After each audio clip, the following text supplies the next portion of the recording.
Hello दोस्तों, मेरे YouTube channel पर आपका स्वागत है। तो चलिए कहानी शुरू करते हैं। कहानी अच्छी लगे तो प्लीज़ चैनल को लाइक कमेंट शेयर जरूर। शोभित उन लोगों के शादी पुराण के बीच में आते हुए मृत्युंजय से बोला, मैं अभी शादी नहीं करना चाहता। रचना शोभित की बात सुनकर अभी शादी नहीं करना चाहते या अदिति शादी नहीं करना चाहती।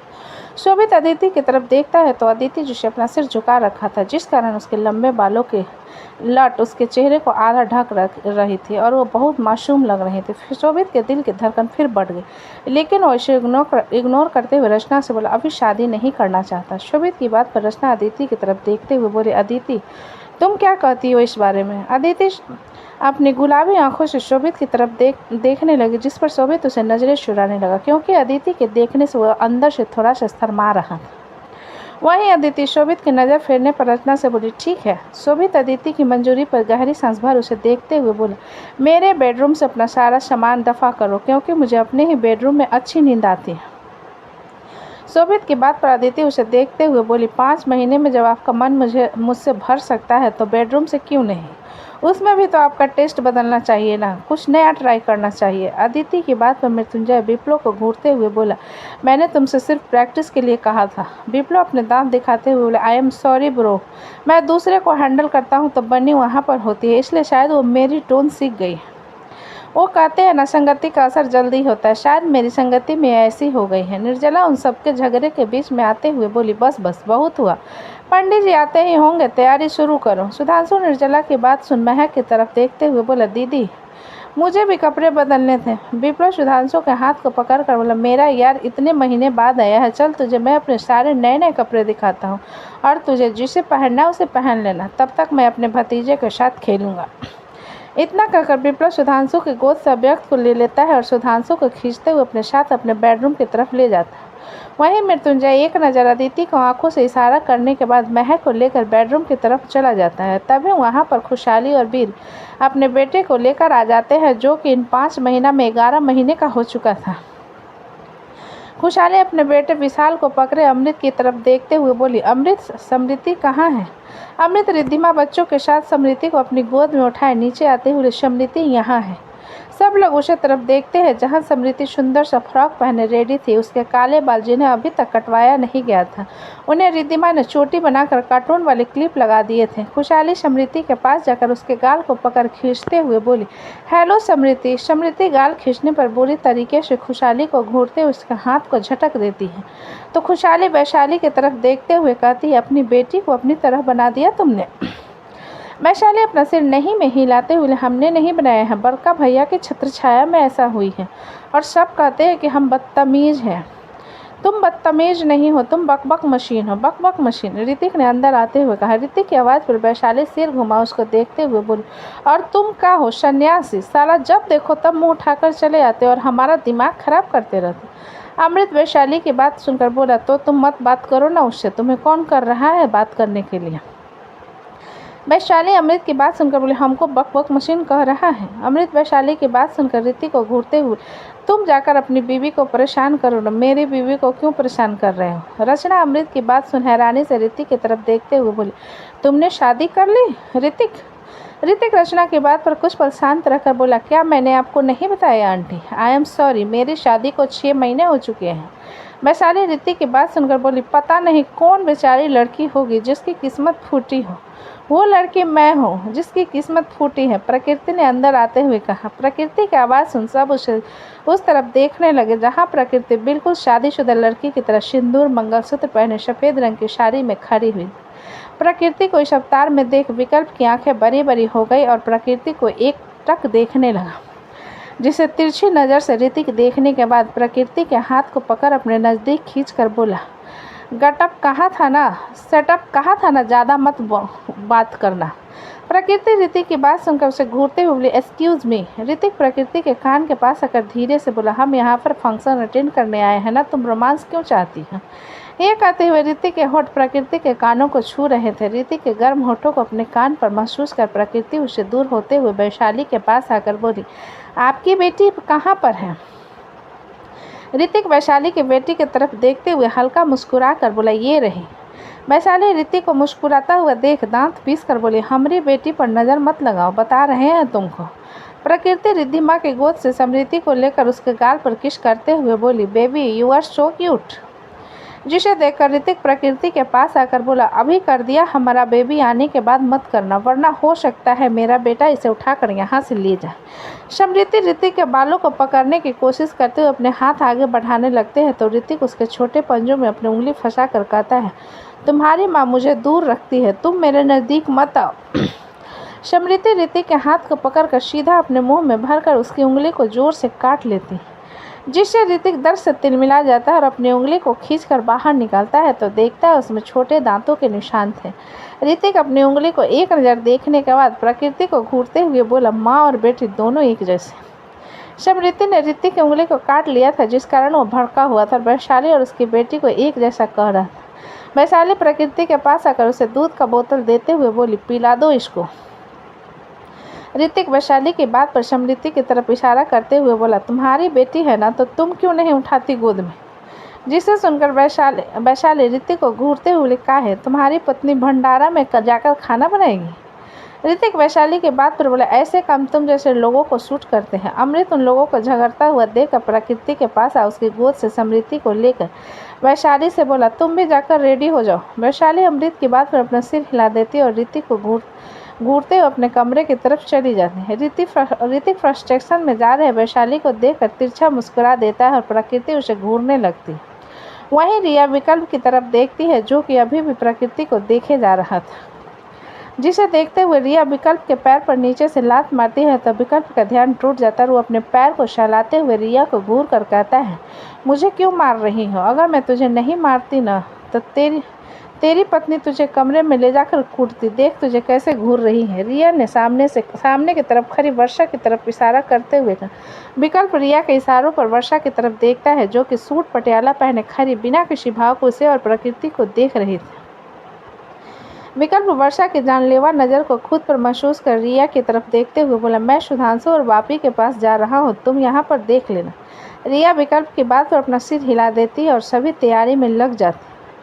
मृत्युंजय का कमरा मृत्युंजय महक को दरवाजे से सटाए लगातार उसके होठों को चूम रहा था, जैसे एक प्यासे को पानी का सोर्स मिल गया हो। उसका कोई इरादा नहीं था महक को छोड़ने का। महक मृत्युंजय को कुछ कहने के लिए मुंह खोलती है तो मृत्युंजय उसके मुंह में अपनी जीभ को भरकर उसे फ्रेंच किस करना शुरू कर देती। महक को मृत्युंजय की जल्दबाजी ऐसी महसूस हो रही थी जैसे आज वो उसकी जान लेकर रहेगा।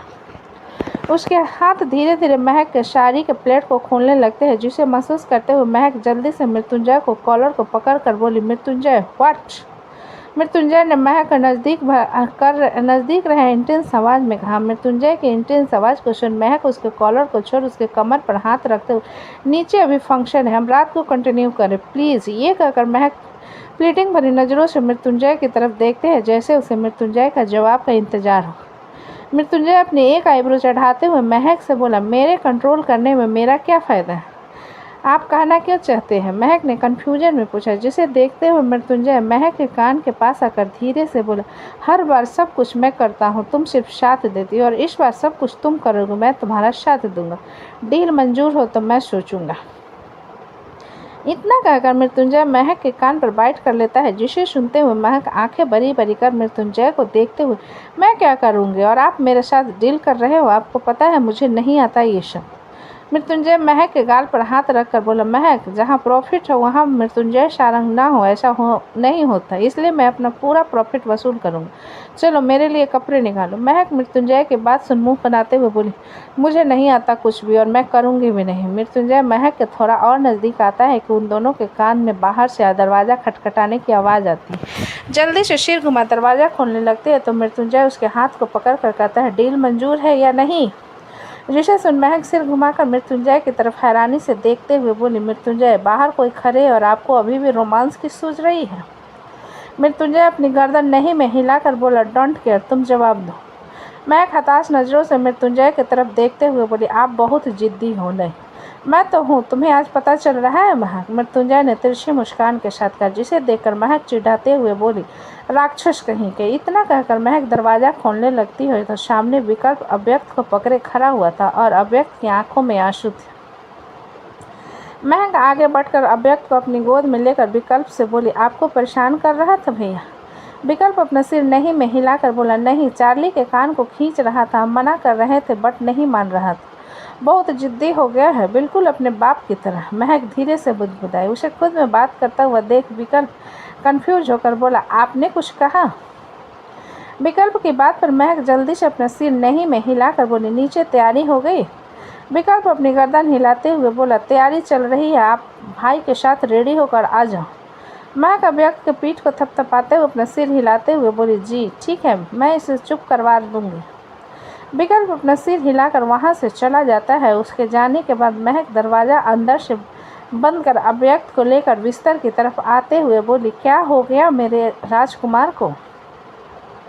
अव्यक्त अपने हाथ को पूरी मुट्ठी मुंह में भरे सिसकते हुए महक की तरफ देख रहा था। महक उसकी नीली आंखों से आंसू भरी आंखों को साफ करते हुए, अभी बच्चा ज़्यादा बदमाशी नहीं करते। अव्यक्त महक की बात पर रोने लगता है, जिसे देखकर महक उसे अपनी गोद में सुलाते हुए, आपको भूख लगी है? अव्यक्त महक की बात का बिना कोई जवाब दे उसके ब्लाउज को खींचने लगता है, जिसे देखते हुए महक उसके हाथ को पकड़कर उसे फीड करवाने लगती। महक धीरे धीरे अव्यक्त के सिर को सहलाते उसे दूध पिला रही थी। अचानक उसकी दर्द से आह निकल जाती है, क्योंकि अव्यक्त के छोटे दांत निकल आए थे और वह उसी में बदमाशी कर रहा था। महक उसके पीठ को थपथपाते हुए उसे दूध पिला रही थी। और फिर से अव्यक्त वही करता है, जिस पर महक को थोड़ा गुस्सा आता है और वो अव्यक्त को दूर कर देती है, जिस पर अव्यक्त रोने लगता है। तभी मृत्युंजय भी बाथरूम से फ्रेश होकर बाहर आ जाता है और अव्यक्त को रोता हुआ देखकर कहता है, महक से कहता है, तुम रुला क्यों रही हो महक? महक मृत्युंजय की आवाज़ पर उसकी तरफ देखते हुए बोली, आप इधर आइए। मृत्युंजय महक के पास आकर बोला, मुझे ड्रेसअप होना है, जिसे सुनकर महक अव्यक्त की तरफ इशारा करते हुए बोली, मैं इसे दूध पिला रही हूँ और ये मुझे काट रहा है। मृत्युंजय अव्यक्त की तरफ देखता है जो कि फिर से अपने हाथों को मुंह में भरे शक करते हुए रो रहा था, जिसे देखकर मृत्युंजय महक से बोला, बहुत रो रहा है, दूध पिला दो। महक मृत्युंजय को घूरते हुए बोली, मुझे बार बार काट रहा है तो तुम क्या चाहती हो, दूध का बोतल लेकर आऊँ मैं? मृत्युंजय ने महक से पूछा, जिसके जवाब में महक कुछ सोचते हुए बोली, इसे सबक सिखाना होगा। तुम इतने छोटे बच्चे को पनिशमेंट देने की बात कर रही हो? मृत्युंजय ने आंखें छोटी करके कहा, जिसे सुन महक अपना सिर नहीं में हिलाकर बोली, आपने रील्स में देखा है कभी? मेरे पास इतना वक्त नहीं होता जब मैं बेवजह के फालतू वीडियो देखूंगा। मृत्युंजय ने बड़े ही रूड अंदाज में कहा, जिसे सुनकर महक उसे देखते हुए, आपको दूध पीना है? महक की डायरेक्ट बात को सुन मृत्युंजय की आंखें चमक उठती और वो अपने एक्साइटमेंट को कंट्रोल करते हुए कहता है, तुम मजाक कर रही हो? महक दूध के बोतल को मृत्युंजय की तरफ बढ़ाकर बोली, मैं इस दूध की बात कर रही थी। मृत्युंजय अपने अरमानों पर केरोसिन गिरता हुआ देखकर मुंह बनाते हुए बोला, मैं इसमें से क्यों पीऊँगा जब तुम यहाँ पर बैठी हो? महक अपनी आंखें उसे दिखाते हुए, जितना कहा उतना कीजिए। मृत्युंजय दूध का बोतल ले लेता है और उसे अजीब नज़रों से देखने लगता है। महक अव्यक्त को चेहरे को पकड़कर बोली, डैडा की तरफ देखो। अव्यक्त रोते हुए मृत्युंजय की तरफ देखने लगता। महक मृत्युंजय से बोली, शुरू कीजिए। मृत्युंजय उस दूध के बोतल को देख मुंह बनाते उसमें से दूध पीने लगता है और उसके निप्पल को काटता है, जिसमें महक उसके पीठ पर मुक्का मारती है तो मृत्युंजय हैरानी से जल्दी से उसकी तरफ देखने लगता है। महक मृत्युंजय के रिएक्शन को इग्नोर कर अव्यक्त की तरफ देखते हुए बोली, अगर आपने मुझे काटा ना तो मैं इसी तरह आपको मारूंगी। महक के बाद पर अव्यक्त बड़ी बड़ी आंखों से रोना भूल महक की तरफ और मृत्युंजय की तरफ देखता है तो महक उसे फिर से फीड करवाने लगती है तो अव्यक्त चुपचाप दूध पीने लगता है। वहीं मृत्युंजय का चेहरा काला पड़ चुका था। वो महक को देखते हुए अपने दांत पीस कर बोला, हाउ डेयर यू महक अवस्थी, तुम मुझ पर डेमो दिखा रही हो? महक मृत्युंजय की डरावनी आवाज़ पर घबराते हुए उसकी तरफ देख कर बोली, I am sorry, what you are healing sorry? इसका अचार डालूं मैं? मुझे मारा क्यों तुमने? मृत्युंजय ने भड़कते हुए कहा, जिसे सुनकर महक बिस्तर से उठे, एक हाथ से अव्यक्त को संभाले मृत्युंजय के गाल पर हाथ रखकर बोली, सॉरी हुबी। मृत्युंजय बुरी तरीके से महक को घूरते हुए उसके हाथ को झटक कर बोले, I don't care your this fucking sorry, बात मत करना मुझसे। इतना कहकर मृत्युंजय पैर पटकते हुए दूध के बोतल को वहीं पर फेंक कर क्लोजेट रूम की तरफ चला जाता है। महक मृत्युंजय के गुस्से को देख अपने माथे पर हाथ रखते हुए बोली, मैं हमेशा खुद क्यों उनसे गुस्सा दिलाती हूँ? तभी अव्यक्त दूध पीते हुए महक के गाल को खींचने लगता है, जिस पर महक उसके हाथ को पकड़ते हुए उसके पीठ को थपथपाते हुए कहती है, देखिए आपको सिखाने के चक्कर में आपके डैडा मुझसे नाराज़ हो गया। महक की बात पर बिना कोई जवाब दिए अव्यक्त चुपचाप दूध पीने लगता है और कुछ देर बाद मृत्युंजय ब्लैक कलर के हल्की कारीगरी वाली कुर्ता और पैजामा पहनकर आता है जिसके कॉलर में डायमंड लगे हुए थे। हाथ में वॉच और पैरों में जूती। मृत्युंजय उस लुक में बड़ा ही तबाही दिख रहा था। महक उसे देखती रह जाती। मृत्युंजय अपने बालों को जेल से सेट कर बिना महक की तरफ देखे पैर पटकते हुए वहां से चला जाता। महक मृत्युंजय के जाने के बाद अव्यक्त की तरफ देखते हुए बोली, अभी चलो बेटा, अब नीचे चलते हैं। आपके पापा बहुत ज़्यादा नाराज़ हो गए हैं मुझसे। इतना कहकर महक अव्यक्त को बिस्तर पर बैठा देती है। प्रीमेच्योर डिलीवरी के कारण अव्यक्त बहुत धीरे से सब कुछ सीख रहा था, लेकिन 9 महीने हो जाने पर वो बैठना सीख गया था और वो अपने हाथ और पैर के सहारे रेंगना भी सीख गया था। इसलिए कोई उसे अकेला नहीं छोड़ता था। महक जल्दी से सॉफ्ट टॉवल लाकर बिस्तर की तरफ आती है तो देखती अव्यक्त बिस्तर से बिल्कुल नज़दीक आ गया था। महक आगे बढ़कर अव्यक्त को फिर से बीच में बैठाकर उसके चेहरे को छाप करते हुए बोली, अभी आप छोटे हो, बिस्तर से गिर जाओगे तो सिर फूट जाएगा, दोबारा ऐसे नज़दीक मत आना। ओके। अव्यक्त महक की बात का बिना कोई जवाब दिए टॉवल को खींचने लगता है। महक उसके हाथ से टॉवल लेते हुए कहती है, अभी। अव्यक्त उस टॉवल को अपनी दोनों मुट्ठी में कसकर भर अपनी तरफ खींचने की कोशिश करने लगता है। तभी विप्लव वहां पर आ जाता है और अव्यक्त को स्ट्रगल को देखकर महक से कहता है, इसे देखकर मुझे कभी कभी चार्ली की याद आती है, क्योंकि जब वो छोटा था उसे किसी चीज़ को लेकर मना कर वो वही चीज़ करता था। अव्यक्त विप्लव की आवाज़ सुनकर जल्दी जल्दी टॉवल को छोड़ बिस्तर पर रेंगते हुए उसकी तरफ आने लगता है। तो विप्लव जल्दी से उसे पकड़ कर कहता है, तुम्हारे स्पीड के चलते किसी दिन हम लोगों को मार खाना होगा। ये कहते हुए विप्लव अव्यक्त को अपनी गोद में उठा लेता है, जिसे देखते हुए महक विप्लव से बोली, मैं बेड साफ करके आती हूँ, आप इसे लेकर चलो। विप्लव महक की बात सुनकर बोला, सर्वेंट साफ कर देंगे भाभी, आप नीचे चलो, पंडित जी आ चुके। और समृद्धि रिद्धम भी वहीं पर बैठे महक विप्लव की बात पर अपना सिर हिला और उसके साथ नीचे की तरफ आ जाती है। तो दोस्तों, कहानी कैसी लगी मुझे कमेंट में लिखें। अच्छी लगे तो प्लीज़ चैनल को लाइक करें, सब्सक्राइब करें और ज़्यादा से ज़्यादा शेयर करें। कहानी को पूरा सुनने के लिए धन्यवाद।